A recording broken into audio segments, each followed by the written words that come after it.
Minamahal na mga kapatid, ngayon ay nagtitipon tayo upang saksihan ang isang sagradong kasunduan, isang pangakong pag-ibig sa harapan ng Diyos.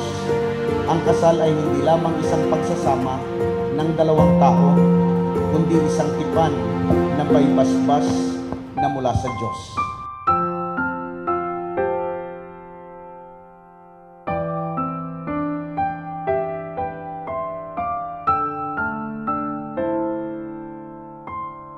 Nakilala ko siya nung time na meron kaming worship sa Amicos.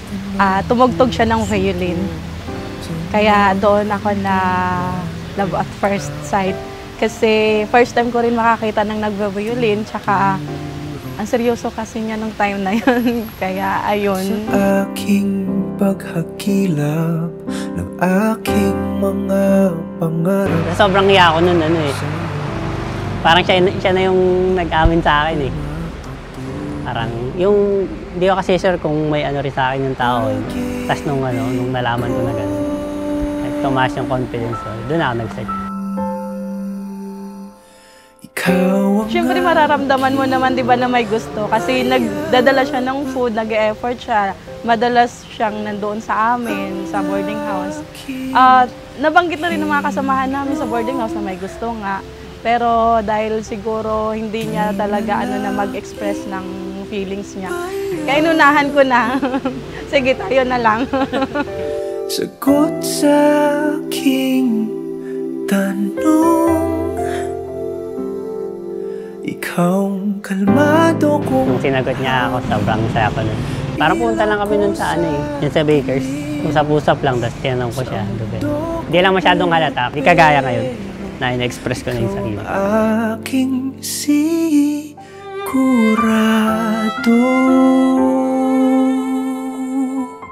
Maliban doon sa family, kasi family-oriented siya at syempre same kami ng religion, Adventist. And ayoko kasi talaga nung nagbibisyo, lalo na yung nag-UC or umiinom ng alak. Kaya, at nakita ko rin sa kanya na way niya ng mga effort sa akin. Siya kasi nag-e-effort siya. Everyday nagsasabi siya ng I love you. Gilman ng orasan, di alintana ang ulan. Thank you sa 9 years na pagtsatsaga. Sa pag-iintindi sa akin din. Alam mo naman kung anong meron sa atin na mahal kita. Si Lord na bahala sa relationship natin. Ikaw ang aking mayabang, ang aking... Ay, Be, thank you. Kasi ikaw yung nakatuluyan ko. Thank you din sa pag-aalaga. Sana maging happy pa tayo. Lalo na gusto natin magkaroon ng baby. Sana ingatan natin yung isa't isa. Huwag natin kalimutan na magdesisyon kasama si God. At sana yun yung maging center natin talaga sa magiging future natin na magsisimula mamaya. Sana maging happy ka rin ngayon. Enjoy. And I love you. Saysay at dahilan ko, buhay ng aking kwento. Sa mundo kong puro pera, ikaw ang aking sigurado.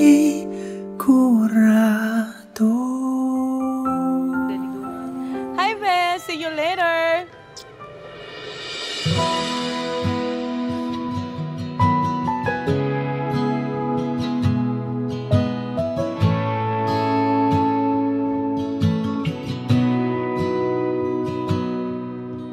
Sabi nila, balang araw darating ang iyong tanging hinihiling. At nung dumating ang aking panalangin ay hindi na maikupli.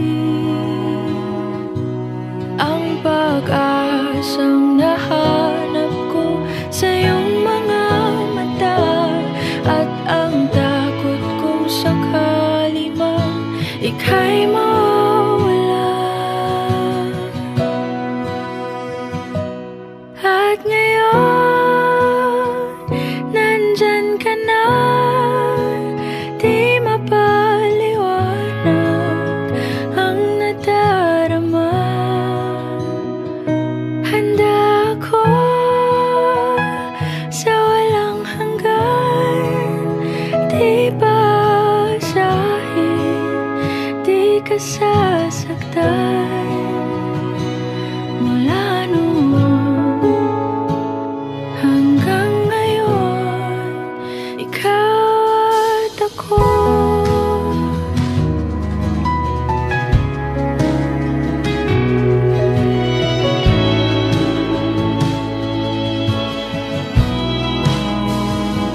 Ang pag-aasawa ikalawa ay pagbibigayan. Ang ipon mo at ang ipon niya ay magiging ipon na ninyong dalawa. Ang tago mo at ang tago ni Jasper, magiging kita niyo na rin ang tago ninyo. Kaya, ang pag-aasawa ay pagtitipanan. It is a covenant. Iibigin, aaliwin. Tandaan mo yan, yung salitang aaliwin. Kasi laging pagod. Just, hindi lamang ikaw ang laging gusto magpaaliw. Si Hazel ay aaliwin mo rin. At, pararangalan, kakandilihin sa karamdaman at kalusugan. Minsan kapag tayo tumatanda na, ang mga magulang natin ay tumatanda na, parang naiiwasan na o minsan nakakalimutan na yung pagkakandili kung panahon ng merong karamdaman ang isa't isa. Ang pag-aasawa ikaapat ay pakikitisan. Iiiwan ng lalaki ang kanyang ama at ang kanyang ina at makikitisan sa kanyang asawa. Yung kultura natin doon sa kalandagan, yung kultura ni Jasper doon sa kanyang pinagmulan, sa kanyang tahanan, iiiwan nila ninyo at kayo'y bubuo ng isang tahanan na bubuo din ng panibagong kultura sang-ayon sa inyong kinalakhan. Hazel and Jasper, ikalima, ang pag-aasawa ay pag-iisang laman. Si Jasper ay sa'yo, ikaw ay para sa kanya. Tinadhana kayo ng panahon. Sa matagal na panahon, ang panahon ito ay para sa inyo at kayo naway patuloy na pagpalain ng ating buong may kapal. May the Lord God bless you this afternoon. Maging masaya kayo sa inyong pagsasama mula ngayon hanggang sa pagdating ng ating Panginoon. Kung ikaw, Jasper, ang tatanungin, si Hazel ba ang gusto mong makasama sa langit sa pagdating ng Panginoon? Yes, Hazel. Ikaw rin ba ay gusto mong makasama siya? Hawak kamay na sasalubong sa Panginoon? Yes. As we stand before God today, I am humbled by love and commitment we're about to embark on. You are my greatest blessing, my partner in faith, and my soulmate in Christ. A living testament to God's perfect plan. Ikaw ang aking katuwang sa Panginoon, ang aking sandigan, at ang aking forever love. Your love, kindness, and passion reflects the heart of God. And I'm forever grateful to call you mine.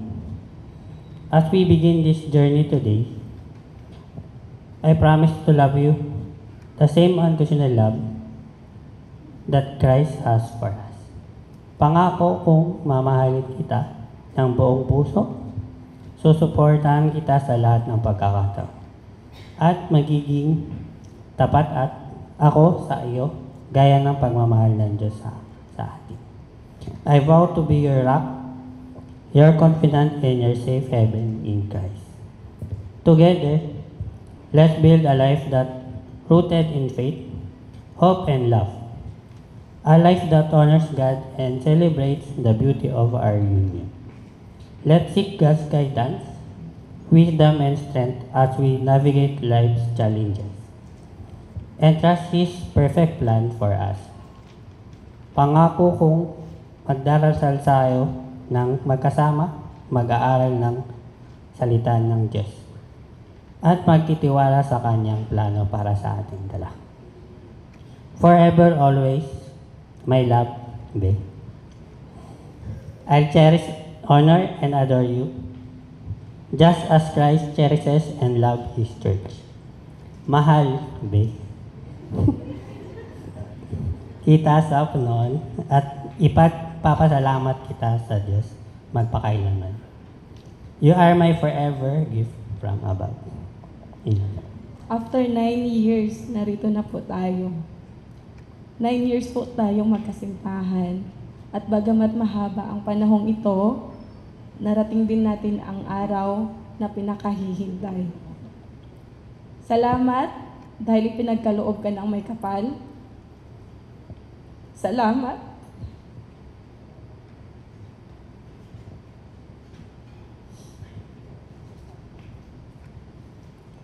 dahil bukod sa aking ama, ikaw ang nagparamdam sa akin kung paano maging paborito.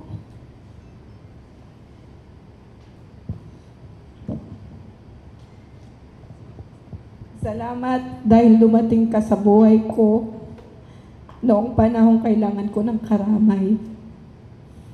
Salamat sa iyong malawak na pasensya, lalo na sa mga panahong hindi ko naiintindihan ang aking sarili. Salamat sa araw-araw na paalala sa pamamagitan ng pagbati ng mga katagang I love you at Bebe Ganda.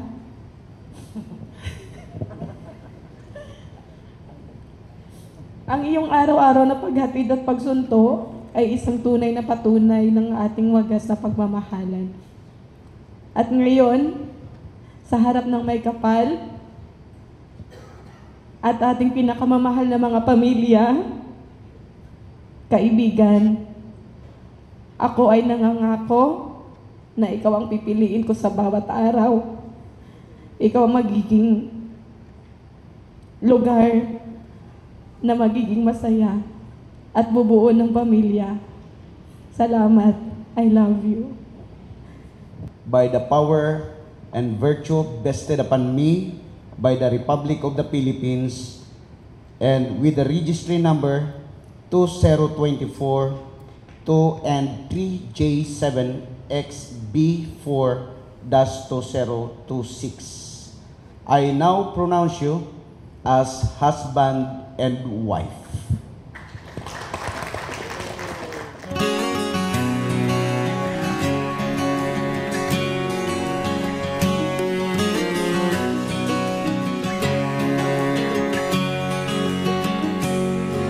Dr. Luminaw is the blood. To hear her heart, I pray she'll love you more. I pray to cherish and serve her, and will bring you glory today. I pray, I pray. Oh, don't you dare look back, just keep your eyes on me. I said you're holding back. She said shut up and dance with me. This woman is my destiny. She said ooh, ooh, shut up and dance with me. A backless dress and some beat up sneaks. My discotheque, Juliet, teenage dream. I felt it in my chest as she looked at me. I knew we were bound to be together, bound to be together. She took my arm, I don't know how it happened. We took the floor and she said, oh, don't you dare look back, just keep your eyes on me. I said you're holding back. She said shut up and dance with me. This woman is my destiny. She said ooh, ooh, shut up and dance with me. Oh, come on, girl.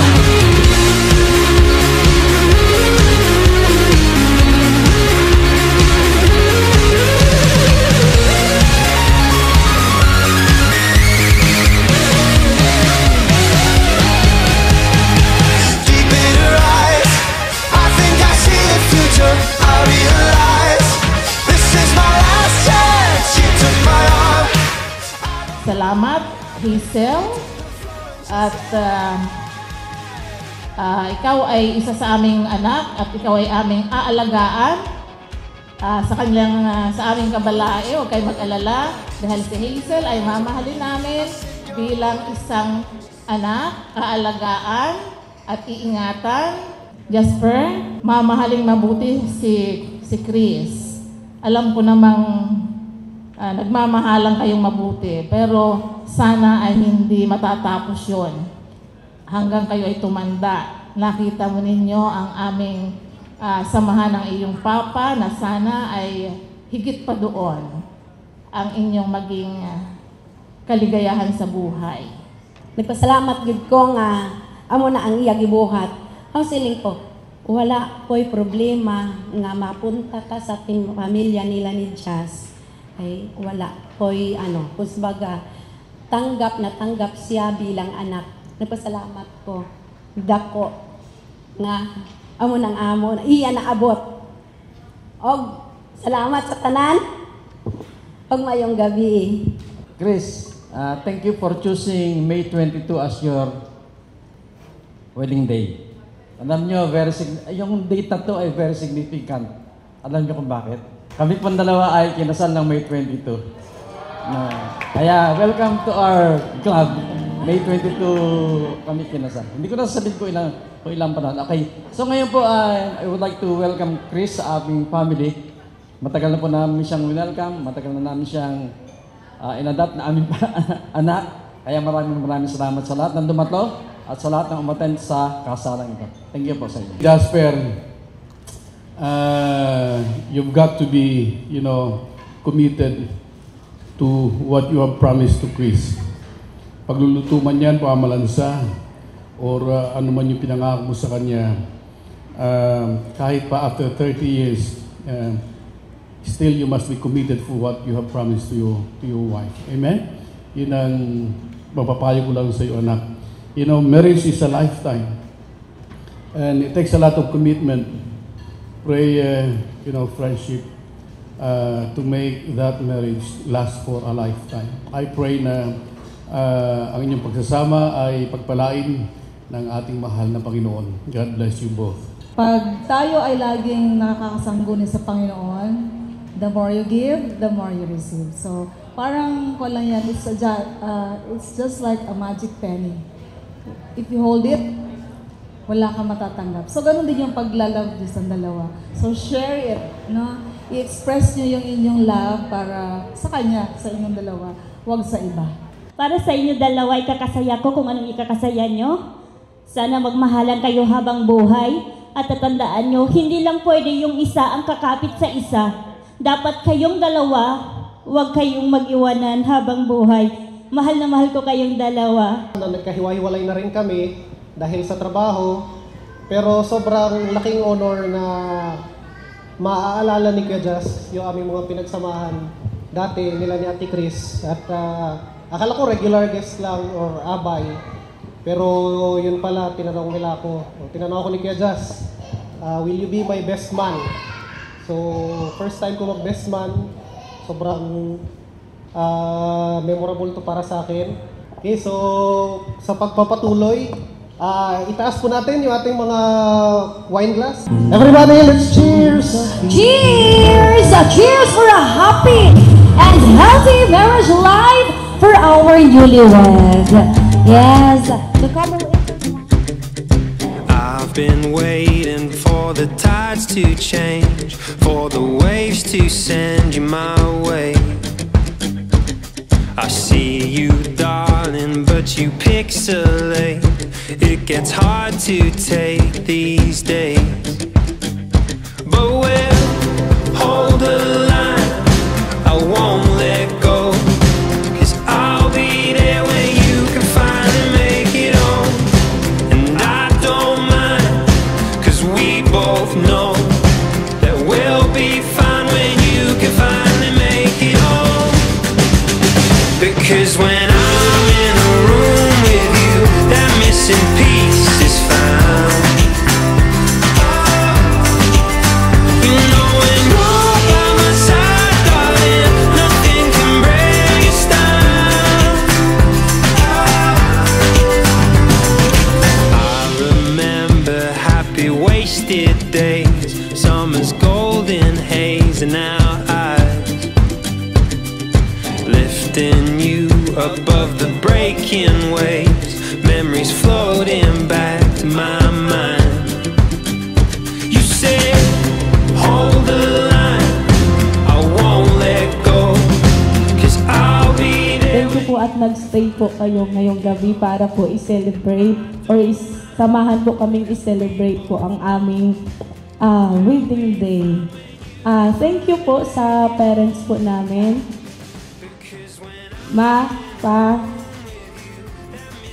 Mama Merlin, hindi ko po sure kung ano. Papa Mario, thank you po. At sa amin pong mga kamag-anak, kapatid, at mga tito, tita, at yung mga ninong-ninang po namin, Thank you po. Sana po ay gabayan niyo pa rin po kami. At thank you rin po sa aming mga workmates, friends na nandito pa rin po hanggang ngayon. Thank you po so much. And sa aming pong suppliers, Gideon's Photographer, and Casey Styling Event, sa lights po ng Mixed Craft by Sir George, host and host ka, thank you po. Stylist ni PC Corner, food and venue po dito po tayo sa Katrinka's Kitchen po, and hair and makeup ni Sir Fitzgerald. Thank you so much po at naging bahagi po kayo sa aming special day. Thank you po at naging successful po ang aming araw na ito dahil sa inyo. Salamat. Thank you po sa parents ko din, kina mama. Thank you din po. Sa mga nag-attend po, gaya nga sinabi niya. Then, babes, thank you babes. Ay, hindi ka na nakikinig doon eh. Ayoko na. Huwag na lang. Jan, Princess, Ace, B-Boy. Thank you. Ali, Michael, thank you sa pagbawa dito. Thank you.